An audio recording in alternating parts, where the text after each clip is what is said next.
Hey there, welcome to the Legal Influence Podcast. I'm your host, Kate Cooper. I'm a Colorado attorney and outdoor content creator, and I started the Legal Influence to provide accessible legal education and resources to other content creators so that they can build thriving businesses and get paid what they're worth. In today's episode, I'm going to talk about what you need to consider before signing up for influencer marketing platforms or accepting a campaign through one of these platforms. I'm also going to break down some licensing terms that you often see on these platforms. So this is going to be a very juicy episode. But as always, I do have to provide some quick disclaimers to get started. Nothing that I share today should be considered personal legal advice. Everything is for informational and educational purposes only. While I am an attorney, I am not your attorney, and listening to this episode does not create an attorney-client relationship between you and I. So today I'm going to talk about what to consider when signing up for influencer marketing platforms or other platforms that connect creators to brand deals. And you can call these types of platforms various things. I'm just going to call them influencer marketing platforms for the sake of simplicity. And there are a lot of these types of platforms that are out there. And I'm sure you can think of a few right now that you might already be signed up for. But platforms like Aspire, Influence.co, Popular Pays, Activate Social, Coley, there's so many that are out there, and there seems to be new platforms popping up all the time. And each of these platforms is going to function a bit differently. So I do want to make note of that up front. But generally speaking, the overarching goal is to easily connect brands with influencers or content creators. They help to take a lot of work off of the brand's plate, and they also help to take some work off of your plate as well. You typically get to see details about a campaign before having the opportunity to apply for it, so you don't have to proactively pitch brands or wait for the brands to reach out to you. You can find campaigns in a specific database. That's really helpful if you're just starting out and you don't have brand contacts yet, or you haven't grown to the point where brands are reaching out to you. And because you get to see a lot of the details up front, there's often less negotiation and in some cases, no room for negotiation, but your expectations and the timeline for the campaign are clear. And generally, the whole campaign is going to be very streamlined. So you're not spending as much time emailing a brand back and forth a million times throughout the campaign. It's going to be organized through this third-party platform. So it kind of take some of the work out of the actual brand deal, or at least it should be. And that's why these types of platforms, as I mentioned, can be really helpful for newer creators or influencers because they kind of help you get a feel for how brand deals work. But they also have some drawbacks to them. And that's what I want to discuss today, along with what else that you should consider before you sign up for one of these platforms. Now, I'm intentionally not going to call out specific platforms throughout this episode beyond, just mentioning the few that exist. I'm not going to let you know what platforms I personally think are good or bad or have terms that are fair or unfair, because it is going to be up to you to decide who you want to work with and what types of terms you're willing to agree to and what rate you're willing to accept. I don't know your individual circumstances or experience, but I do want to highlight some important considerations when it comes to either signing up for an influencer marketing platform or applying for a campaign through a third-party platform so that you can make truly informed decisions for your business. So the first thing that you need to know before signing up for a platform is how the platform works. And ideally, this is going to happen before you sign up, but sometimes it's not very clear how a particular platform works until you're actually on the inside. But at the very least, understand how campaigns work on the platform before you actually sign up for one or agree to one. So here are just some examples of things that you might want to consider. So can you apply directly to campaigns on the platform? If so, how much information are you given about the campaign before you apply? Do you have access to a specific database? Is that database restricted based on how many followers you have or what niche you're in?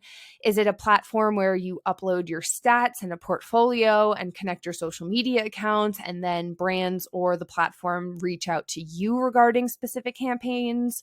What types of campaigns are on the platform? Are we talking influencer campaigns, UGC campaigns, a little bit of mix of both? Does the platform allow you to make connections with the brand that you can then take offline to continue negotiations? These are all things to consider when it comes to figuring out how a platform works and whether or not it makes sense for you to join, or if you've already joined, whether you want to actually take on work through the platform.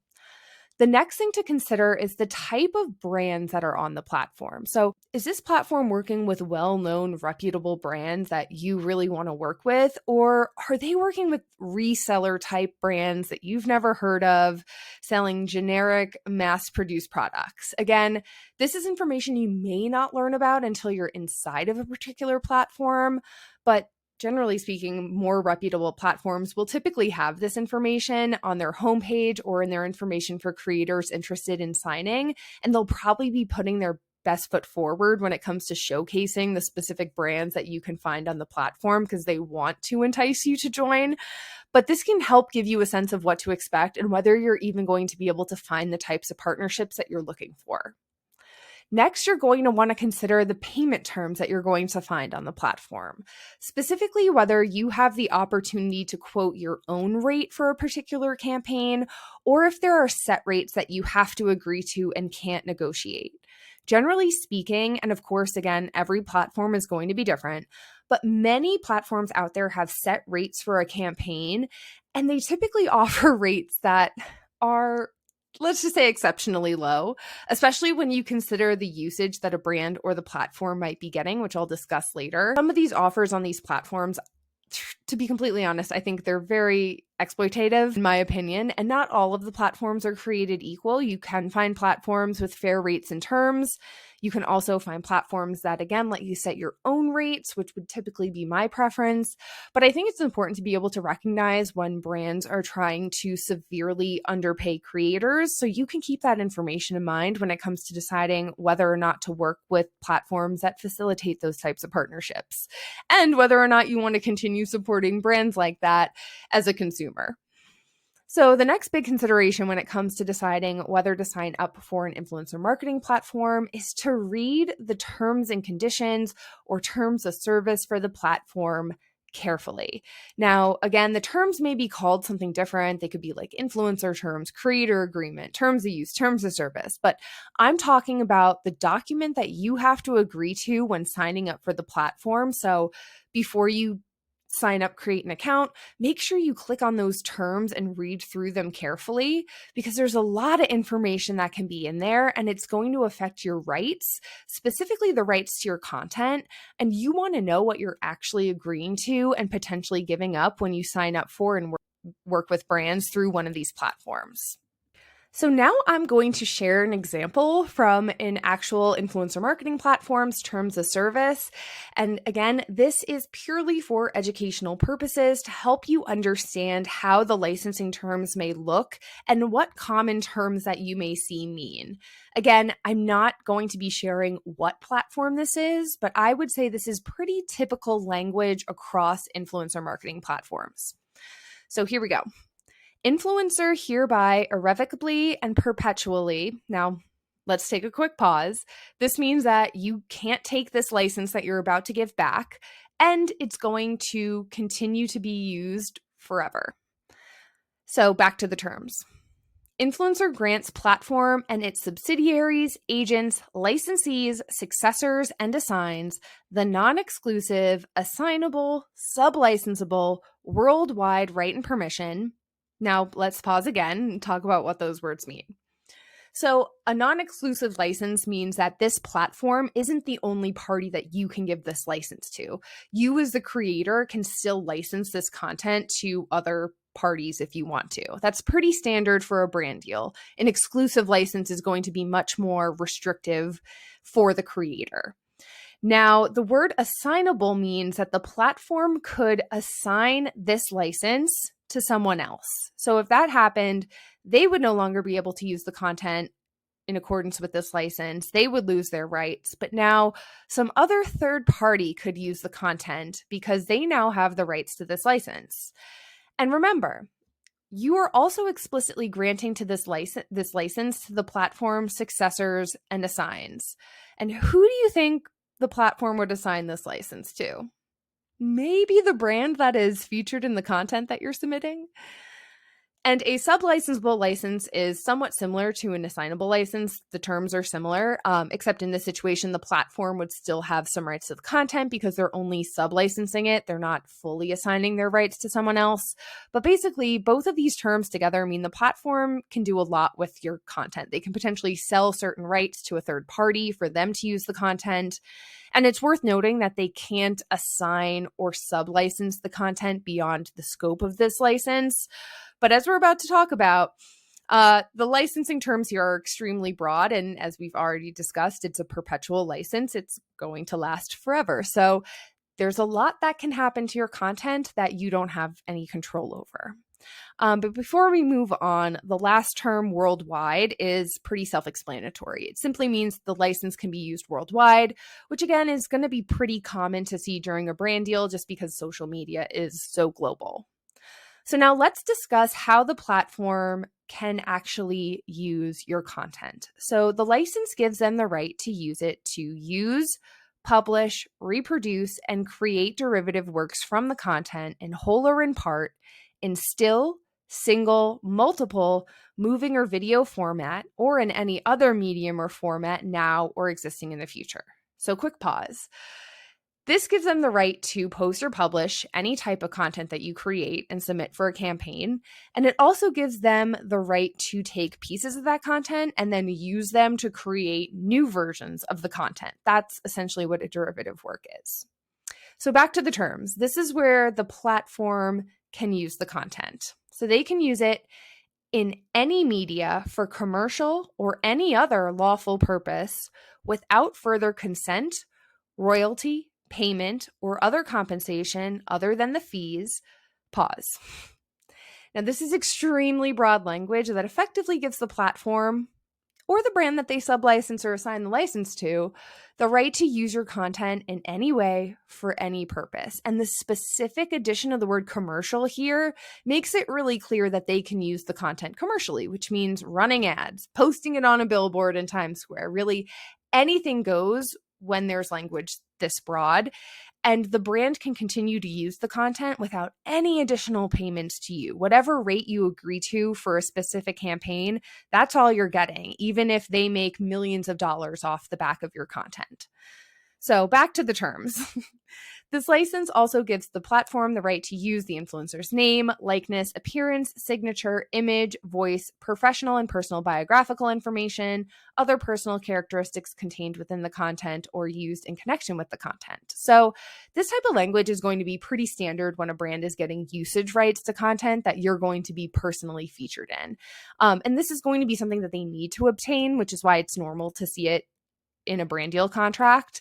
But when it comes to setting your rates, this is what's really important. You want to remember that your image and likeness has value. This is, an additional piece of the puzzle that the brand is receiving.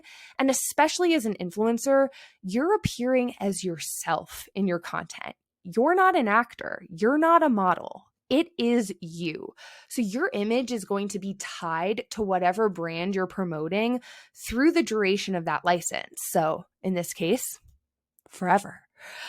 So as I mentioned, this is an extremely broad license that you're giving to this influencer marketing platform. Now, just because the platform has the right to use your content in certain ways doesn't necessarily mean that you will.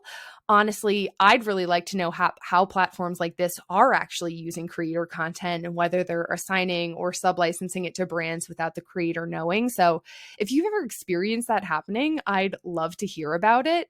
But this is a very broad license, which, to be frank, is worth at least 5 figures, if not more, depending on the number of deliverables and some other factors.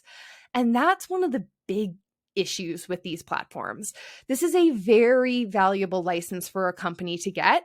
However, the rates for campaigns on this platform are a few $100 to a few $1,000s. Now, as I mentioned earlier, at the end of the day, it's up to you to decide what campaigns you want to work on and how much you want to get paid.